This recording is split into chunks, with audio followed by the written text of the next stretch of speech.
All right, so what we want to talk about really quickly is just hand position and how people are manipulating the steering wheel, because daily driving situations, performance driving situations, what you'll find is just the habits that you get into all become muscle memory, and they're there when you need them. So if you have good steering habits in general, you tend to have good steering habits when you need them, and if you tend to have bad steering habits for whatever reason, you might do that. What you'll find is when you get into a skid, you get into trouble, you get into an emergency situation, that's what you're going to fall back on. So there's a few different options, and again, entirely up to you what you tend to use. But what we've seen out in the world, there's a couple of different ideas about stuff. There's some good things to do, some bad things to do.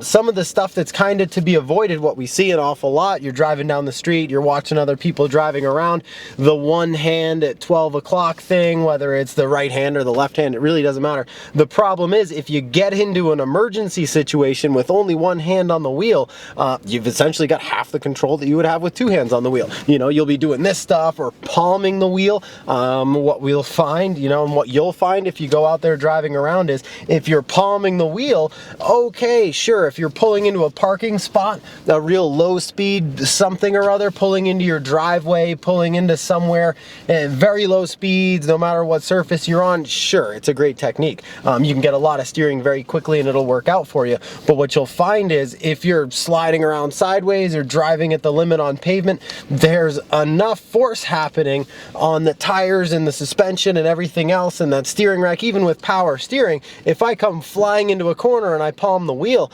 if we hit a bump or a rut or we're sliding on gravel and run into pavement or something like that, it's going to be ugly. It's going to yank the wheel right out of your hands. You're going to lose control of the car. So really the palming of the wheel thing's great at, you know, 0 to 5-10 miles an hour. Wonderful, palm the wheel. Anywhere beyond that, it's really not a particularly good idea.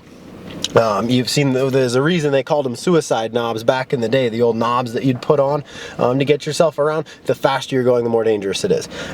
So what people, basically everyone knows, I'm sure you guys all know, is both hands on the wheel. Driver's ed probably taught you, keep your hands at 10 and 2, and that's a fine position for getting around. Same thing on the roads, you can drive around at 10 and 2. If you need more than that, like say I get over to here, and obviously I can't turn much more than that, the appropriate thing to do is, instead of again palming the wheel, simply just go hand over hand as you need to and get back to 10 and 2. It's a pretty easy thing to do and it's very predictable. You've probably also heard of shuffling the wheel and presetting the wheel and all these other things. Depending on what you're doing, the idea of shuffling the wheel is to say I've got a right hand turn coming up where I know a good amount of steering is necessary. I would just simply do this sort of thing, and then when I need to turn left I would do this sort of thing. And this came around with airbags and everything else, where they don't want you to have a hand over the airbag, essentially, because if that airbag explodes, you get, you whack yourself in the head and people were actually getting seriously hurt. So the shuffling the wheel thing came into play. The problem is if we're driving fast and sliding around, especially transitions, if I'm going from left to right to left to right, kind of quickly, you just, A, you can't do it in time, and B, if it's dark out especially, or if you just aren't paying close enough attention, or even if you're an expert driver and you're the best guy in the world and you try and do this, linking corners together from one direction to the next direction to the next direction, you're not fast enough and it's very easy to lose track. So what ends up happening is you'll come out of a corner with, the wheel straight.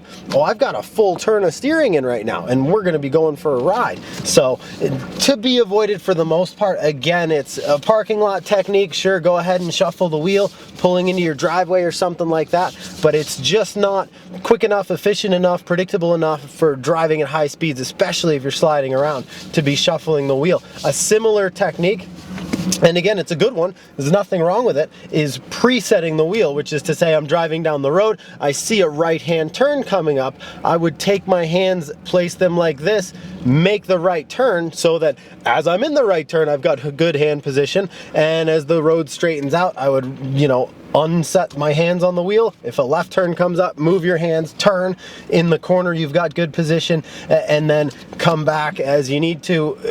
It works fine. We've done it before. Tactical driving, other kinds of driving you might be doing, there's reasons to do it, but high speed performance driving, it's still not your best bet. It's definitely not your best bet. What you've seen, if you watch any kind of racing at the top level, basically, especially the World Rally Championship and any of this other stuff, you'll find drivers similar to the 10 and 2 thing, but they have their hands at 9 and 3.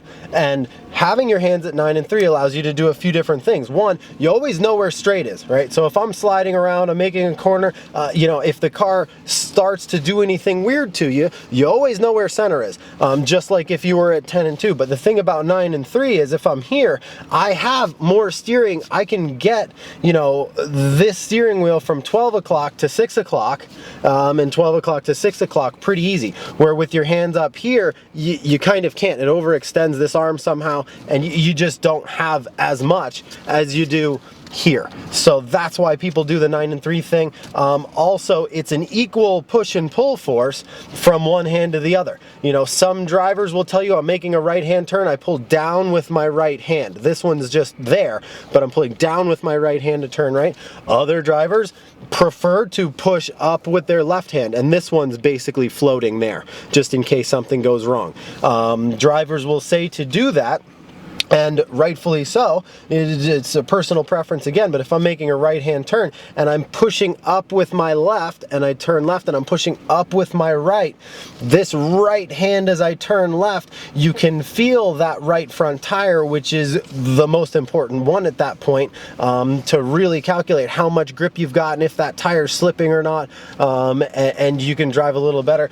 Also, the other option is just to keep equal force with both. When I turn right, I pull down with my right and push up with my left equally, and turning left, it's exactly the same thing. You use equal amounts of pressure, pushing and pulling with the different hands, to get yourself around, and there's nothing wrong with any of those, you know, as far as conserving energy, driving long distances, desert racing, endurance racing, any of that stuff. That's probably your best bet, is to use equal force with both, because you'll get through a lot longer, and it's just an easy, happy way to do it. And again, if you're at 9 and 3, driving around, the car's sliding, things are happening, if I get to here and I need a little bit more, I can either go to here if I need to, or again, just go hand over hand for a second and get it back quickly. And you see, it's easy to do, and you always know, you know, if I use a little more, I can get back to straight without having to worry about what the heck is going on with the wheel.